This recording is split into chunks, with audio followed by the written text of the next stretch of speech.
Good morning, everybody, and happy Martin Luther King Jr. Day. I know many of you are enjoying a day off, and there's probably an equal population of folks that are working or working around the house today. Anyway, happy Monday, and welcome to another installment of Monday Mentor. Today, we're going to continue working on emotional intelligence and talk about focus. Now, I know not a lot of folks connect focus as an emotional intelligence skill set, but there is a very, very close correlation between some emotional control and people's ability to focus.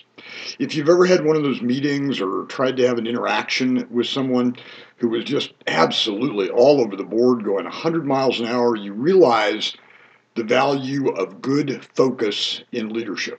Now, focus requires three very distinct elements. There's a mechanical element that requires us to have a process in place to prioritize and to execute and to plan and map out our tasks and our projects.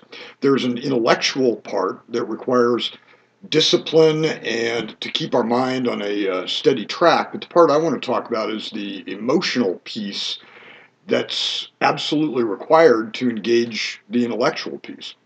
People, to be focused, need to have a quiet, still mind, a mind in which they can transition from one task or function to another task or function really, really easily. In order to have a quiet or still mind, you have to have a quiet or still emotional composition.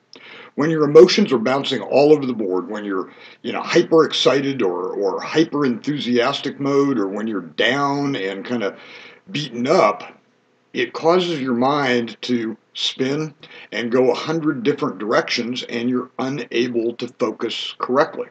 So again, the three elements needed for great focus are mechanical, intellectual, but the emotional piece that again requires us to have a calmness and to really take charge of our emotional set and transition back and forth between our functions is as critical as the mechanical or the intellectual piece.